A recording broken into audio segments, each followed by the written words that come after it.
جو شخص گھر سے نکلتا تھا اس کی بیوی، اس کی ماں اور اس کی بہن مصلی پر بیٹھ جاتی تھی کہ اللہ تعالیٰ میرا شوہر، میرا بیٹا، میرا بھائی شام کو حفاظت اور خیریت کے ساتھ واپس آ جائے۔ یہ حال کراچی کا تھا۔ پورے ملک میں خودکش بمبار پھٹتے تھے۔ ہمارے قوم کے کندھے اپنوں کے جنازے اٹھا اٹھا کے تھک چکے تھے۔ اس پاکستان کو پانچ سالوں میں ہم نے ٹرن اراؤنڈ کیا، لوڈ شیڈنگ کو ختم کیا، 11,000 میگا واٹ بجلی کے نئے منصوبے لگائے جو ایک ریکارڈ تھا، 2,000 کلومیٹر موٹر ویز سے ملک کو جوڑ دیا۔ آج پاکستان میں کنیکٹیوٹی ریولوشن ہے، اور چند جاہل یہ کہتے ہیں کہ سڑکوں سے قومیں ترقی نہیں کرتی۔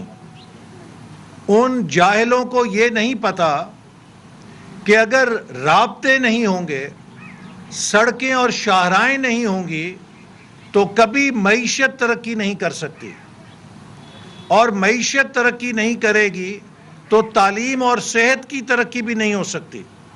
تعلیم بھی سڑک پہ چل کے پہنچتی ہے اور صحت بھی سڑک پہ چل کے پہنچتی ہے۔ تو ہم نے جو پورے ملک کو جوڑنے کا منصوبہ بنایا تھا، اس کا مقصد پاکستان کی معیشت کو مضبوط بنیاد فراہم کرنا اور پسماندہ علاقوں تک تعلیم، صحت اور روزگار کو پہنچانا تھا۔ اسی طرح ملک سے دہشت گردی کو ختم کرنے کے لیے ہم نے امریکہ کے ڈالروں کا سہارا نہیں لیا۔ اس سے پہلے ہم دہشت گردی کے خلاف اتنی جنگ کرتے تھے جتنا امریکہ سے ڈالر ملتے تھے۔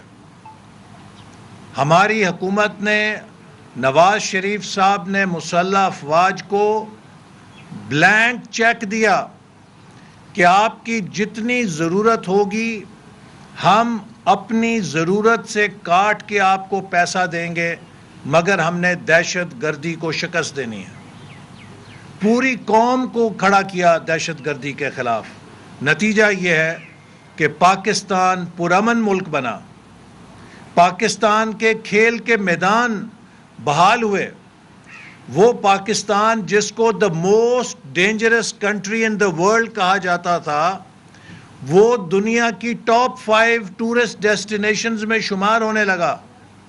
اور مجھے وہ منظر آج بھی یاد ہے کہ جب قذافی اسٹیڈیم میں پی ایس ایل کا فائنل ہو رہا تھا تو پاکستان ونز ٹوڈے کے پوسٹر کھڑے کیے گئے، اور ہمارے قوم کے لوگوں نے ہاتھ سے لکھ کر وہاں پوسٹر کھڑے کیے کہ دہشت گردی ہار گئی، پاکستان جیت گیا۔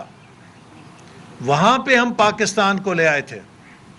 لیکن پھر جو سیالکوٹ کا واقعہ ہوا ہے اور اس قسم کے دوسرے واقعات پچھلے 3 سالوں میں کیے گئے ہیں، اس نے ہماری کوششوں پہ پانی پھیر دیا ہے۔ آج پاکستان میں جو ترقی کے لیے 3,200 ارب روپے کی سرمایہ کاری سے ہم نے انفراسٹرکچر بنایا تھا، اس کے اوپر پانی پھیر دیا گیا ہے۔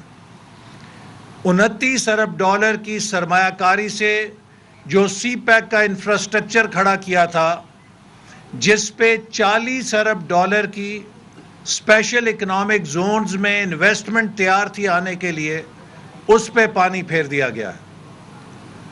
آج بدقسمتی سے 1971 کے بعد پاکستان لوئسٹ ایب کے اوپر کھڑا ہے۔ 1971 کے حادثے کے بعد پاکستان سب سے لو پوائنٹ کے اوپر کھڑا ہے، پستی کے اوپر پہنچا دیا گیا ہے۔ معیشت برباد ہو گئی ہے، معاشرت آپ نے سیالکوٹ میں دیکھ لی ہے، سیاست انتشار میں جھونک دی گئی ہے، اور سفارت یہاں پر ہے کہ ہندوستان کشمیر اچک کر لے گیا ہے، اور ہم خاموش تماشائی بن کے جو ہم نے سرینا اسلام آباد میں ٹائمر لگایا تھا جو گھنٹے اور دن گنتا تھا وہ بھی خراب ہو چکی ہے مشین. تو جس ملک کے طاقت کے یہ 4 پہیے ہوتے ہیں، معیشت، سیاست، معاشرت اور سفارت، آج یہ 4 پہیے پنکچر ہو چکے ہیں. تو ہم کیسے توقع رکھتے ہیں کہ ہم پاکستان کی خود مختاری کا دفاع کر سکیں گے؟ آج اس حکومت نے صرف زندہ رہنے کے لیے، وینٹیلیٹر پہ چلنے کے لیے، پیسے لینے کے لیے جو بین الاقوامی معاہدے کیے ہیں وہ پاکستان کی خود مختاری کو سرنڈر کرنے کے ڈاکومنٹس ہیں. وہ نیشنل ساورنٹی کو سرنڈر کرنے کے انسٹرومنٹس ہیں. آج اگر ہم پاکستان کو خود مختار ملک کہیں تو ہم خود کو دھوکہ ضرور دے سکتے ہیں، لیکن ہم اپنی خود مختاری ان چند ارب ڈالروں کے لیے بیچ چکے ہیں جو کہ اس حکومت کی نالائکی اور ناکامی کی وجہ سے ہمیں ادھار لینے پڑ رہے ہیں. آج یہ حکومت اپنی ناکامی اور نالائکی کو پردہ ڈالنے کے لیے اس کے عوض پاکستان کی خود مختاری کا سودا کر چکی ہے. کیا کسی کو احساس ہے کہ ایک ایٹمی طاقت اس طرح نہیں چلائی جا سکتی؟ ایک ایٹمی ملک، اس کو آپ اس کی خود مختاری سرنڈر کر کے نہیں چلا سکتے. یہ ایک ایسا پوائنٹ ہے جو آج ہر پاکستانی کے لیے لمحہ فکریہ ہے. آج پاکستان جہاں پہنچ چکا ہے اس کو آپ ٹینکوں اور توپوں سے نہیں بچا سکتے.